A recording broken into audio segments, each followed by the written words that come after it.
All right. Hello, everybody. I'm Jehron Petty, founder and CEO of ColorStack.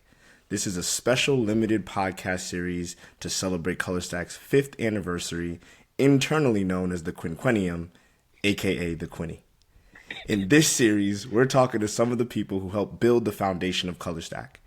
From funders to students to team members, you'll get a 360-degree view into the work that's powered us and why we're thriving today. Today, we're welcoming Makinde Adeagbo. He's an MIT computer science graduate, early engineer at companies like Facebook, Dropbox, and Pinterest. But most importantly, he's our board chair at ColorStack. Welcome, Makinde. Awesome. Thank you so much for having me. I'm super excited about ColorStack, this specific project. Excited for the work we're doing. So thanks for having me. Of course. Great.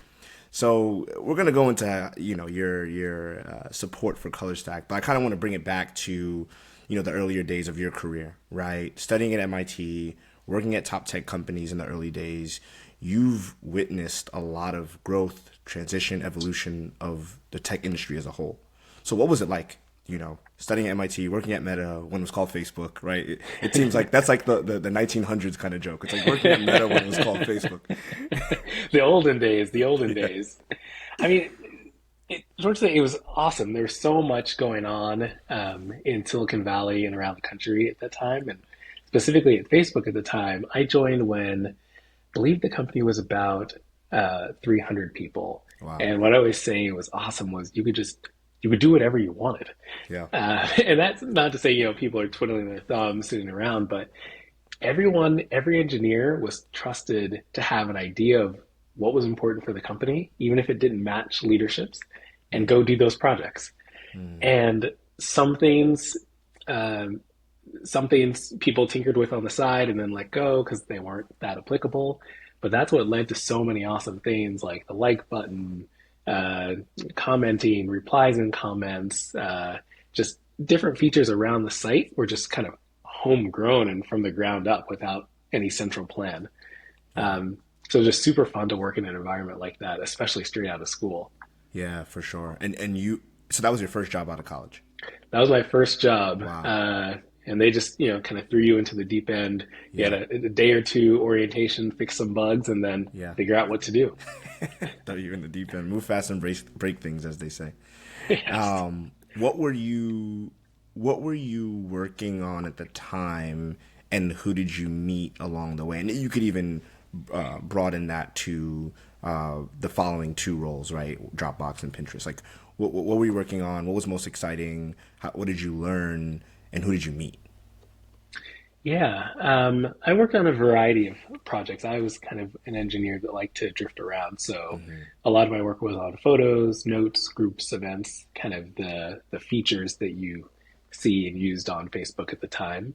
But then I also did a lot of work on performance, trying to make the site fast, especially for people on slow connections. Who did I meet? Everyone. Many of my best friends come from those early days. We were all working hard, spending lots of time at the office together. And I was never someone who, focused really intentionally on networking. I think there's a lot of opportunity to do that. But one cool thing about working at a startup is I just spent so much time with so many awesome people. And those are people who are friends today, who are colleagues today. And that's kind of how I got my network going, was just working with really awesome people. Yeah. And when I went to work in my next company, some of those same people followed. You meet really another set of awesome people, and that just kind of snowballs to build your network over time. Totally. It's better when it's organic. Yeah. What about your experience being in the Valley at the time? Because you were living in the Bay Area for those years, and now you're back on the East Coast. So I don't know how much of a pulse you have on what's going on in the Valley itself, but what's your take on what it was like back then compared to today? Yeah, the Valley always ebbs and flows. I remember, things were really hot when I graduated in 2007, and the financial crisis happened in 2008. But the effects weren't, when I talked to my parents, they were like, oh no, like, are all the companies shutting down? And certainly some companies needed to tighten their belts or focus down, but also lots of new companies were starting, and the companies that were doing well seem to be doing even better and Yeah. hiring faster. So it's always interesting to compare kind of the broader economy and how things are doing to how things actually land on the ground in the valley. So right now, while I'm not there, clearly AI Yeah. is the hot thing. So it's cool to see that we're in another kind of ebb or flow where people are creating tons of new companies, and sometimes that can go too far, too, Of course. right? Of Where course. you get a lot of stuff being created that is not that valuable, but it's riding Yeah. the wave, and we're probably on that part of the cycle now, and I'm sure there will be a swing back in a few years, but that's part of the excitement Yeah. because it just keeps mixing things up. That's a cool thing about Silicon Valley is you walk down the street and you'll pass 10 companies. You'll walk down another street and you pass 10 engineers looking for their new gig. So because there's always this stirring and mixing going on, people bumping into one another, you just get to create so many awesome things. Totally. It's not for everybody, but it is an inspiring city. Anytime I land at SFO, I'm like, it's time to build. Yep. And that's good and bad. It can be a lot because it's time to build, but Right. when that's every day, Right. um, and sometimes it's useful to have a break. And I think kind of there are cities where that's more balanced as well, and that has trade-offs. Atlanta and New York, DC, and you kind of get different things in the mix, which is cool in those cities. In New York, you may not be bumping into an engineer every 10 feet on the street, but you're bumping into people who are in fashion or in the arts or different things or in finance, and that creates its own interesting mix. Yeah. And cool stuff comes out of that as well. Yeah. Totally. Um, so speaking of the Bay, we, if you remember this, we caught up for lunch. I tell people this all the time. Like you may have forgotten this, but this is like the most important moment in ColorStack journey to me. And the way I describe it to people is that I was building, URMC at the time. It was a club. It was great. It was growing. It was gonna move on, and I tell people, I got lunch with this guy named Makinde, and we were just catching up, and I was telling him about all the things, and I was ready to go on to the next item on the agenda. I was ready to move on from the URMC topic. I was like, okay, so startups, right? So where should I go work at? And I just remember feeling like you always wanted to come back to it. You're like, oh, tell me more. I actually have a question about this. Can you explain that? What do you think about this?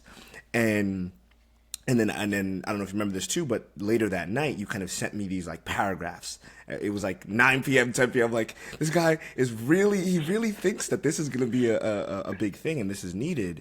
So kind of what about that story? Like what sparked that interest? If you think back to that conversation that day, what stood out to you? What were you learning? What were you hearing from the industry that felt like this color stack, which is what it came to be, was needed at the time? Mm. Yeah, they're probably. I do remember that. It feels like ages ago, and things have Yeah. come so far since. Um, but I think there's both the gap and then the passion are the two things I would describe. So this may not be obvious to everyone. I'm a successful software engineer, and I'm a successful Black software engineer, and I am the result of an unbroken chain of programs designed to help Black and Brown students choose STEM, get into technology, get into software engineering. Literally from the time I was in middle school, I was every summer I was in some program. When I was in high school, I was in programs designed to expose me to different colleges, and that's part of how I chose MIT and was exposed to that. When I was in college, I did internships specifically targeted at minority students, which exposed me to the big tech companies. So I knew that that chain was needed, and I knew that I almost didn't. It was kind of almost luck that I found the right programs Yeah. to get into. So I knew that there was a gap in college specifically for computer scientists. There are lots of organizations serving all engineers, but in software engineering and computer science, it's so specific, and the timelines are really specific. The getting internships, the classes you need to take, and I just knew there was a huge opportunity to connect that dot for so many more people, right? To get them from being a freshman and kind of being interested in computer science to getting them to the point where they're landing in a job. And so many people just fall through the cracks. So because I had been fortunate enough to find the right pieces, I knew that a lot of people didn't have that fortune and Yeah. might fall through the cracks. Yeah. Um, but the second big piece is seeing your passion about it, right? um, I've had a lot of great mentors over the years, and I went to a lunch just like the one you're describing when I was an intern, and the like key nugget that came out of that that stuck with me forever is my mentor said, you can see what a million different people did, the different paths they took, but all that matters for you is to work on the thing that you're most passionate about, and the rest will take care of itself. So when I saw that passion in you, I wanted to make sure I was stoking that, because you can go work in tech, you can work in finance, but if you're just kind of passing the time and not excited about what you're doing, you won't do your best work and you won't have the impact on the world that you can. So when I saw that fire in you and I could see that this is something that you're excited about and I knew there was a need, I wasn't going to let that moment pass. I love it. I love it. I love it. So one of the components of that conversation too that I remember was, I don't know if you remember this particular point. There was a particular point you said where you were running DevColor at the time, or at least at the time, maybe you were on the board at the time, but I think you said something around the idea of people were saying or kind of pushing you or putting out the idea of DevColor being like a college-based org, or like, how, why don't you go down the pipeline or up the pipeline, whatever direction that would be.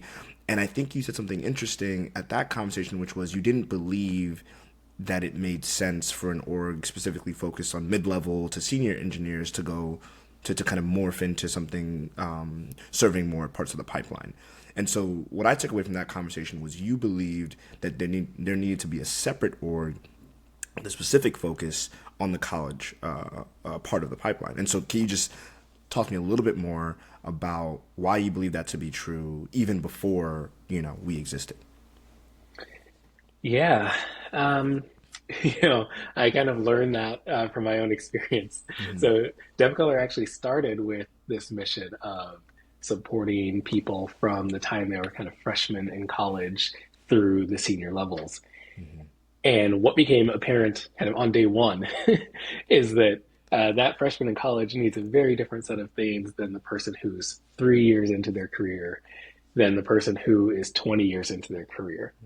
Um, and they're all important, and they all have to be really intentionally designed for and thought about.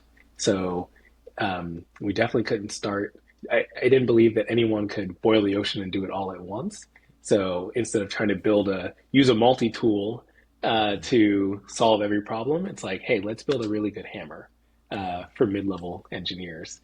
Oh, there's someone who's really excited to build a screwdriver for freshmen in college. Great, let's support them in building the tools really specific to that. And I kind of believe that like super broadly. I think there's basically from the time someone is 5 years old to the time they are VP of engineering, there's some intervention that will help them. And of course, it makes sense when you expand out that far that the 5-year-old needs something different than than the 50-year-old. So it turns out that's true even when you zoom in, that the person who is 19 needs something different than the person who's 25. Yeah, yeah. And we're definitely seeing that even just with us, with our alums, right? You think that the Slack and our events and our newsletter will work for someone who's 22 versus 21, but the whole different set of needs. What we've also realized, it's a whole different cadence, right? Whereas students need help all the time, whereas someone in a job, maybe it's once a month, maybe it's once a quarter, where they have like a big question that they're trying to answer. So that makes complete sense, especially looking back, right? Hindsight is 2020. But you had the vision. So we touched on DevColor a little bit. So for the audience who doesn't know about DevColor, can you talk about what it is, why you started it, and what those early days look like for you in comparison to what the early days look like for me, and kind of how you were advising me?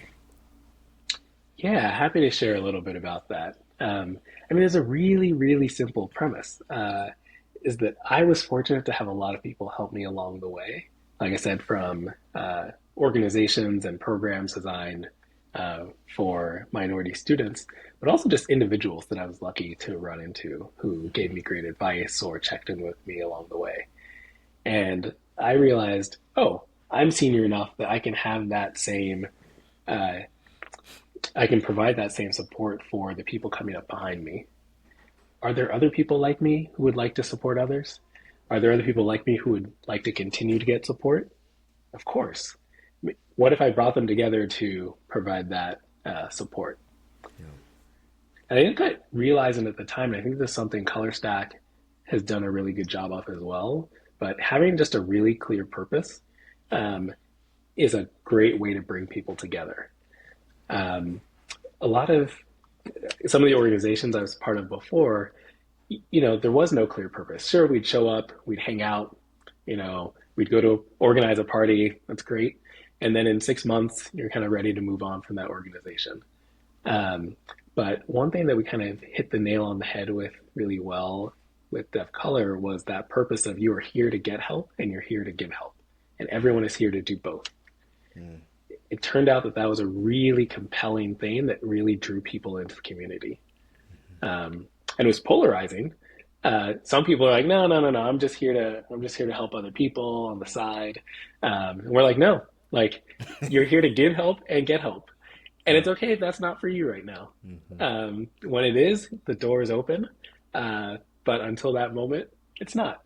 Yeah. And kind of having that really clear sense of purpose made people drew people to the organization and had them Yeah. stick there, like no matter what. Yeah. Yeah. That's real. And that's definitely a starter principle, right? Of just like being super laser focused. It reminds me a lot of the YC philosophy, which I guess is a sub question here. How Yeah. much of YC and that the accelerator or just like Cyber or any of the partners advice, how did that shape, if anything, your thought process on like that level of focus? Yeah. I mean, YC was phenomenal at kind of pushing my thinking and really getting me to think about what it is that we're trying to accomplish. Um, just like ColorStack, the long-term goal is to get people into software engineering jobs. And that's great, and that takes 5 years, right? So how do you know that what you're doing today is working? How do you know this month that you're doing the right things? Um, and Dev Color is even more zoomed out, right? It's we're trying to take someone who's been working for 3 years in in a tech company and accelerate their path to be VP of engineering. Well, that might take 20 years. How do you know what you're doing today is working? Um, but it forced us to think about the metric we ended up measuring was props, which is people saying thank you to other people for the help that they gave. Um, and it took some thinking to get there, but once we realized that that is the core of what we're trying to do, get people to help one another, and this is a really effective way to measure it, it just let us get this flywheel going where we could measure it, we could share with our members that this is what's important, and get them really activated and excited about both doing the work to help one another, but also tracking it. It kind of it aligned everyone, and that's something that's kind of hard to. I wouldn't have predicted that effect when I joined YC. That we would have this metric that could not only align the organization and our staff, but also the membership. But it turns out it's a really great way to get everyone focused and pointed in the same direction. Yeah. Yeah, that makes a ton of sense.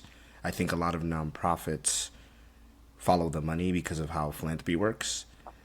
And it's interesting if you can approach it from that startup-y way of just saying, here's the North Star, here's the metric, help us on the journey of, increasing this metric year over year, month over month. It closes the window, right? Because then they're not like, oh, do this other thing I want you to do.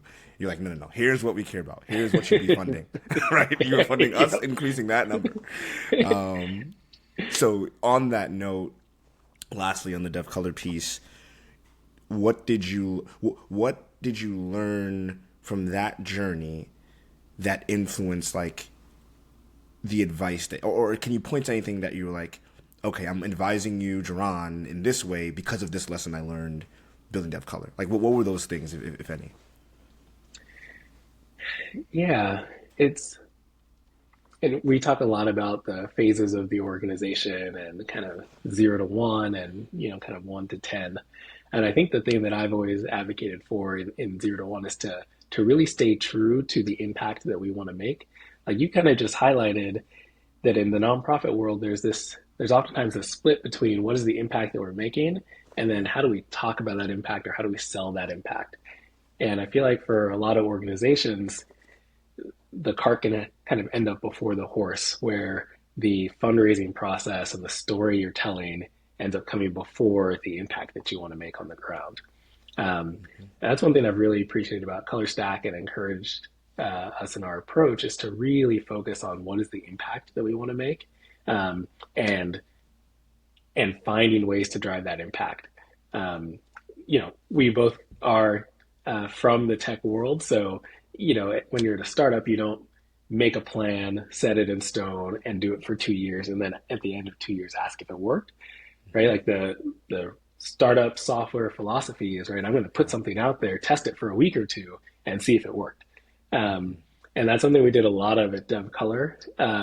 Just an example there, at DevColor, there are groups meeting every month throughout the month, and we would have a template for how that meeting went. And we would take the first week of the month, give one template, see how that template worked, and then turn around and change it for the next week's worth of meetings. So even something that seems like it's on a monthly cadence, we found a way to iterate week to week on. And I've really been happy that ColorStack has iterated as quickly as possible, because there are lots of programs you stand up, you think it's great, it's going to knock it out of the park, and within a week you're like, oh no, this is going sideways. Like we've got to scrap this.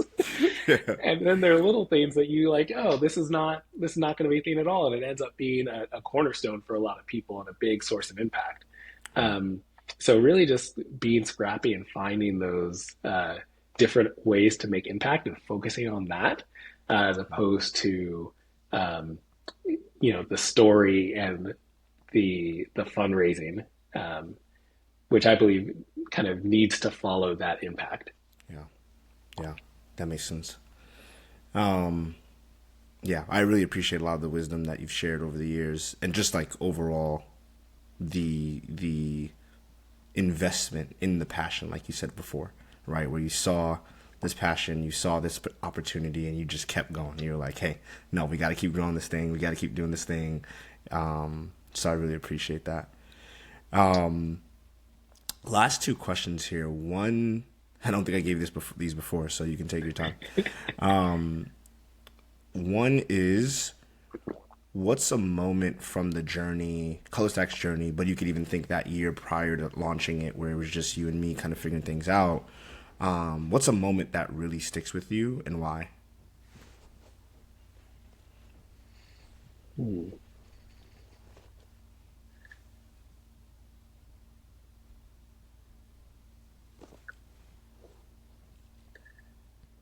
This is a moment from ColorStack's journey that sticks out to me. Mm-hmm. This may not be the answer you expect, but ColorStack hosted an event here in Boston, yeah. And I got to go for the first time and see the community in action. And it kind of filled my heart in a different way than just knowing that, okay, people are talking in Slack, and helping and supporting one another. But when you see the people and see their excitement on their face, getting to talk to so many members who, felt alone on campus before, and now have been exposed to this community. And, here in Boston, there's so many schools. So they both getting to connect with people on their campus, but also people all over the Boston who are studying computer science as well. It's just amazing to see how people light up when they connect with the organization. And that's something that's hard to replicate online. Totally. There are also times I've gotten to see people where I know there's a URMC camp, or there's a ColorStack flashback. That's how you know you're an OG. You throw in the old reference. Yeah, exactly. Yep. where I'll mention ColorStack to them and they've never heard of it before. And even though they have not necessarily been able to articulate the gap that they feel, when I tell them what the answer is, they instantly like, oh, that is what I've been waiting for. I did not know it existed. I can't wait for the first meeting on my campus. I can't wait for the first event. And again, you just get to see people light up and know that this is for them. This is the answer they've been searching for. That's real. That's real. I on that second point, I did a podcast episode yesterday actually, where the host asked me how did we scale so fast, or like how did we grow so fast, and they were asking it more from like a personal question, like how did you do these things to grow. But I highlighted to them that the number one thing was that there's this market need. Like the number one reason for this growth is that, to your point, once students hear about it, it's like, oh, I've been waiting for this. Oh, I've needed this. Right? And so I love that. I love that. I think seeing the magic in person, I call it the ColorStack magic, I think is amazing. And to your point, just like day in and day out, seeing folks light up when they hear about what we're doing, what we're providing, and how long they've needed it. It feels like a breath of fresh air for them. Oh yeah, Right. I mean, YC likes to talk about it as a hair on fire problem. Mm-hmm. That for our members, it is a hair on fire problem. And we have great programming, but YC talks about it as if you have a hair on fire problem, people will use your brick to put out that fire. Right? So you want I to never be heard that analogy. I love it. yeah, and it's talking to any of our members, it's clear Yeah. like yes, this is something desperately, desperately needed Yeah. and super valuable in their lives. Yeah. Totally. Okay. Last question. So we're 5 years in now. For you and I, it's really six. Well, actually, for me, it's like 10. But for you and I, it's six. So 5 years in as an entity, and looking ahead at the next 5 years, obviously, a lot of uncertainty right now, in the short term. But what do you hope, looking out 50, 100 years, whatever the case may be, what do you hope ColorStack never loses? Based on all that you know about how we've gotten to where we are today, what is the one thing you're like, no matter where we go, I hope ColorStack never loses this one aspect? Yeah, I hope ColorStack never loses the sense of connectedness and purpose. I think um, when you look at students who are seniors and how they interact with the freshmen and the sophomores, those coming up behind them, everyone in ColorStack wants to help and support the other people. And if we look out, in 50 years, there will be alums who are, VPs of engineering, founders at large companies, leaders in the industry. And I want to make sure that they stay connected to the purpose of helping to make sure that those coming up behind them have a clear path and have the support that they need. And that will just compound over time, right? Now the alums are a few years out of school, but in 50 years, there'll be so many people, and that'll be such a strong support for the folks in college and the folks coming up behind. That if we nail that, and keep that sustained over time, the network and the power of the community will be so strong. There you have it, folks. Let's end on that note. Makinde, thank you so much. Thank you so much for your time today. Thank you for sharing your story, and thank you for all the time and investment that you made in me and ColorStack over the past 5 years. So, of course, thanks for having me, Jehron. Excited to look back on the last 5 years, and excited to look forward to the next five and beyond. And beyond. Alrighty. That's it for today's episode, y'all. Special ColorStack series celebrating 5 years of impact, community, and growth. If you liked what you've heard, let us know and stay tuned for the next episode. Peace. Alrighty. Let me stop the recording. We got to make sure